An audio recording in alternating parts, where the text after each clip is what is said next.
Right, I don't know what day this is. 4 or 5 days have we been doing this? 5. 5 days of dismantling pews. It's ridiculous, but we've got them all out.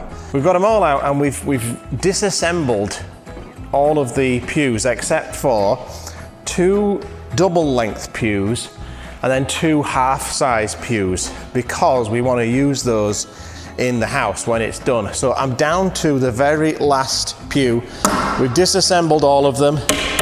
I would say that I've got my technique down of removing all these nails, and this is the best tool ever. Just yank them out like that. And we've got this. This is how many nails we've pulled. That's like 2 kilograms of nails. Look at all this. Well, there's more than that. Those were all hand-picked. A big shaggy bag of nails, is that, isn't it? So once we've finished pulling out all of these nails, then you can begin the job of straightening them, love. I'll show you how to do that in a second. No. Yeah, I'll show you how to do it. No, they're rusty. It's called recycling, love. We're saving the planet by reusing these rusty old nails. Besides, I'm sure a bag of nails these days is about $1,000, because that's just the world we live in now, isn't it? But don't worry, I'll show you how. It doesn't take long. I mean, there's only like 2,000 or 3,000 of them. Wouldn't take you anything more than like a week or something. I'll be right back. I just gotta go to the store. I forgot I need something for the morning. Yeah, where are you going? What are you getting? Cream cheese. I don't think you do. Yeah, I do. What is it? Chocolate? All right, chocolate is a legit emergency item that we need at all times. It's getting quite heavy. No, not be like that. Well, there's nothing to show anyway. Right, I'll just pull out the last of these nails and we're done with the pews. We'd love it if you became part of this adventure by subscribing. Oh, and don't forget to tickle my bell. This is my favourite part of any DIY project, is ripping stuff apart, because as creative a person as I am, as an artist, you know, I like to make things, but I also like to smash things. It's haunted. Those 2 doors, 1 second ago they were wide open, and now they just closed randomly. It's definitely haunted, love. I think it was the wind. No, it's nothing to do with the fact that the front door's open and the back door's open and there's a through draft. It's a ghost. I think they're friendly. Oh yeah, there's only been a few hundred funerals in here. Anyway, I was just ripping out this whole wall, and then I thought I better film it because some people like that kind of thing, so let the destruction continue. And so I went at it with the ferocity of a taxman auditing a self-employed hairdresser with a turnover of less than 60 grand. But why would I destroy all of that lovely antique woodwork? The original plan was to save this wainscoting. Is it wainscoting or wainscoting? Scotting would make more sense, wouldn't it? But it's such a faff. I tried to delicately pry them out, but even when I was being super careful, they just got destroyed.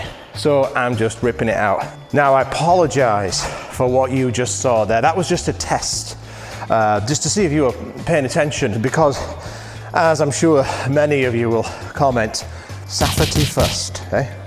Put them gems on, yeah. Do you want to have a go, love? I think you should have a go. I've got lots to do, I don't feel like I think you might like it. Do you think maybe you should put your mask back on? Oh yeah, again, I was just testing you there.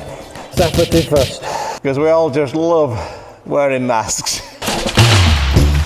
Now, one of the few benefits of doing a church restoration project is that sometimes, if you look hard enough, you can find hidden treasure. Oh, what's that? What is that? Oh, it's a silver coin.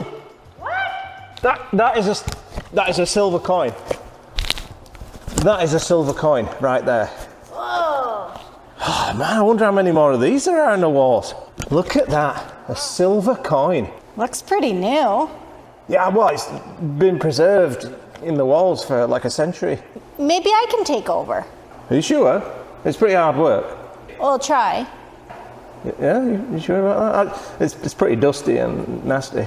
And how about if I find anything, I'll split it with you. Yeah? Yeah. All right then. Get stuck in. With with the eagerness of Uncle Grumpy having discovered a new glory hole. Amanda got to work, and I've got to say, I didn't know she could be so intense. So that silver coin was actually a Christmas gift from a very good friend of mine, and we'll let her keep going for a bit, you know. But silver wasn't the only treasure to be found in these walls. What's this?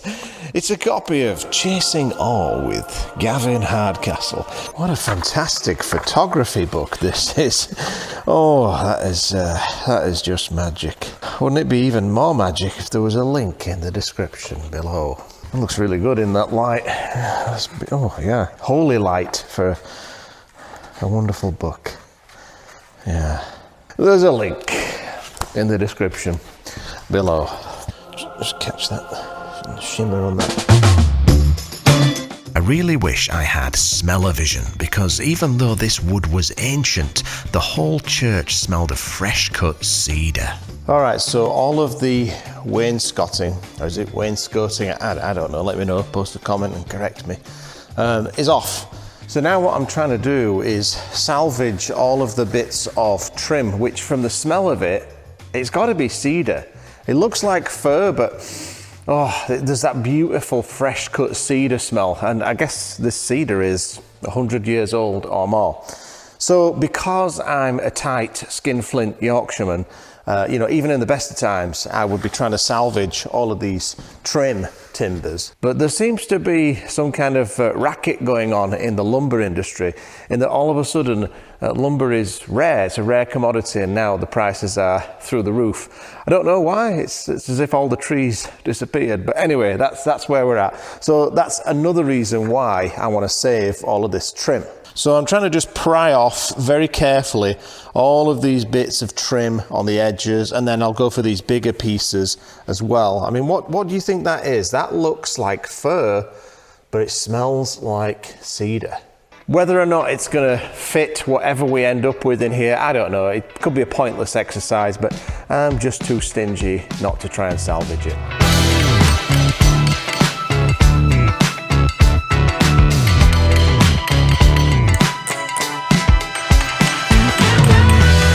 I must admit, there's a certain satisfaction to be had from successfully removing these ancient bits of trim. So it turns out that demolition is actually a skilled job. Well, I guess demolition without care isn't, but if you want to try and salvage anything, demolition requires a little bit of planning and forethought and a little bit of skill.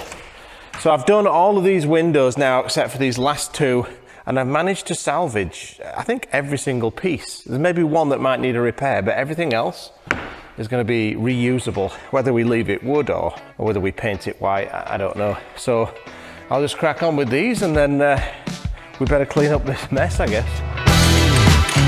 At this point, we'd been working hard all day, and I was feeling the need to get out of the dust and enjoy some fresh, clean air. Can you hear that? I don't know if you can hear that, but I'm sure this is not normal for summer in Nova Scotia, is it? It's not normal, is it? Trees dancing in the background there. A little bit windy. Oh God. I don't regret leaving Vancouver Island though. It's, you know, beautiful here, if a little bit windy. Oh God. It'll just kill me. This is not what I was expecting when we left Vancouver Island. But finally, after living in the camper for 2 months, tonight we were looking forward to sleeping under a real roof. Well, it's 6 a.m. I've had 4 hours of sleep, but I do have a face like a collapsed lung. But I'm still quite happy because it's day 3 of demolition, and we will show up at some point today and help the guys. It's not just going to be all them doing all the hard work and having all the fun, you know.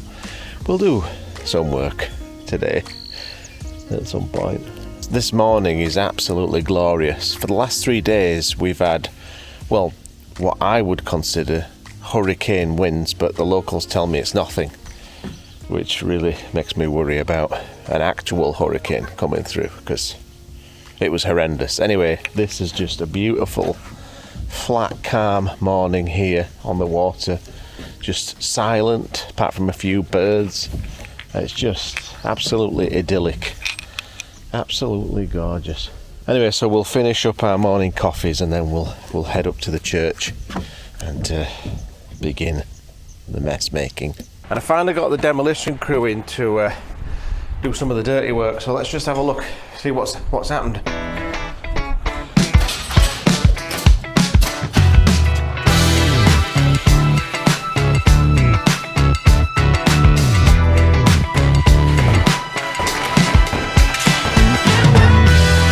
Well, it looks like they've got everything in hand. I mean, I could pick up a hammer and help, or I could just take the day off. So we'll leave the professionals to do the dirty work, and we'll go and suffer in our waterfront cabin at the neighbour's place.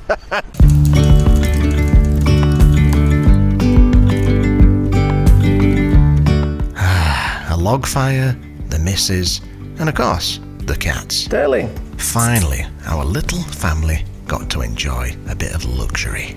So one thing that we've really loved since we arrived in Nova Scotia is just how friendly and accommodating the neighbours have been. And word got round that we were sort of struggling a little bit with demolition and, you know, basically not having running water and all that business.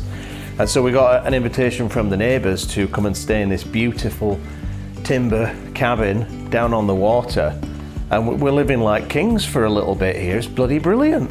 See, love, I told you we'd be slumming it just a little bit, but not all the time, eh? This is all right. I'm gonna love this. Yeah.